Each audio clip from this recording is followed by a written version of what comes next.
Most common threat use to be आपको उठवा लेंगे। ओके। या किसी के फैमिली मेंबर्स को भी इन्वॉल्व करना है तो आपकी माँ और आपकी बहन होता था।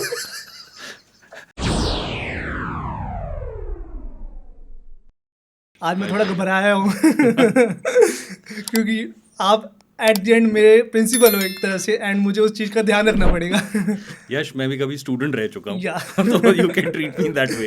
ओके, बट सर आपने जब ये करियर चूज करा, एक तरह के आपके लिए भी एक करियर ही है ये कोर्स आप सिखा रहे हो बच्चों को जो उस टाइम पे इतना पॉपुलर शायद नहीं होगा। बिल्कुल सही। तो आपने कैसे सोचा कि मुझे बच्चों को डिजिटल मार्केटिंग, मुझे बच्चों को फोटोशॉप, ये सारी चीज़ें सिखानी चाहिए, एनिमेशन सिखाना चाहिए? यश, थोड़ी सी अगर मैं पीछे जाता हूँ, अगर मैं स्कूल से शुरू करता हूँ अपने स्कूलिंग के टाइम से, मैं स्कूल में एक अच्छा स्टूडेंट था। अच्छा स्टूडेंट कहने का मतलब कि मेरे साइंस, कॉमर्स सब में अच्छे मार्क्स आते थे। उस टाइम पर मैं कॉमर्स के लिए ऑप्ट करना चाहता था क्लास 11-12 में। ओके। तो मेरे उस समय के टीचर्स ने, and I went to a very good school in Lucknow, मेरे स्कूल के साइंस टीचर्स ने मुझे डिसवेड करने की कोशिश की कि नितेश, तुम्हें तो साइंस मिल सकती है, क्योंकि उस ज़माने में एक धारणा थी कि जो अच्छे स्टूडेंट्स हैं वो साइंस सब्जेक्ट्स चूज़ करते हैं, जो उससे कम अच्छे होंगे वो कॉमर्स चूज़ करते हैं, और जो कुछ भी नहीं कर पाएंगे वो ह्यूमैनिटीज़ चूज़ करते हैं। ये उस टाइम की सोच थी। मेरे साइंस में मार्क्स अच्छे थे, लेकिन मैंने कॉमर्स ऑप्ट किया अपने कुछ टीचर्स की एडवाइस के खिलाफ।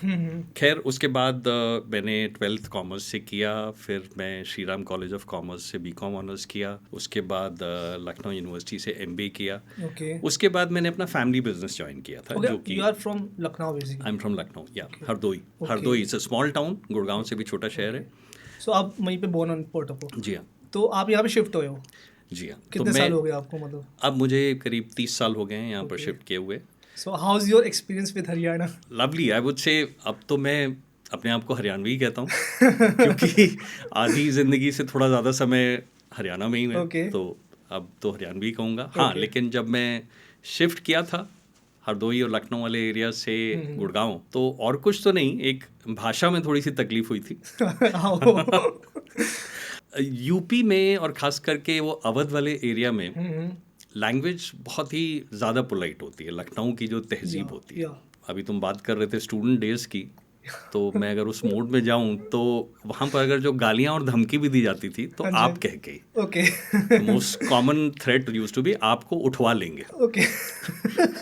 या किसी के फैमिली मेंबर्स को भी इन्वॉल्व करना है तो आपकी माँ और आपकी बहन होता था। आई एम सॉरी अगर आप इट्स ओके।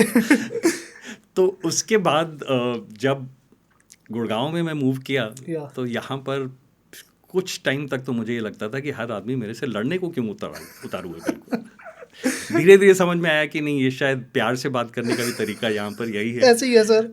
तो थोड़ा सा मैं यूज्ड टू हो गया हूँ। रूड नहीं है, हमारी भाषा ही ऐसी है। नहीं, इसमें बाद में समझ में आता है कि इसमें एक अलग तरीके का प्यार है। हाँ जी, हाँ जी। और लड़ाई कोई नहीं करना चाहता है, वो बोलने का तरीका है। बोलने का तरीका है। बट अगर आपको देखना है कि एक हरियाणवी क्यूट है तो उससे इंग्लिश बुलवाओ तब आपको पता चलेगा। इंग्लिश बुलवाना या इंग्लिश पिला के बुलवाना? नहीं, both can be the case, but मैं कह रहा हूँ कि अगर उसको इंग्लिश नहीं आती, वो ट्राई कर, आपको क्यूटनेस दिखेगी उसमें। ठीक है। थैंक यू सो मच भाई एंड तक देखने के लिए। अगर ऐसी और क्लिप्स चाहिए ना तो भाई सब्सक्राइब करो जाम विद जाम क्लिप्स को।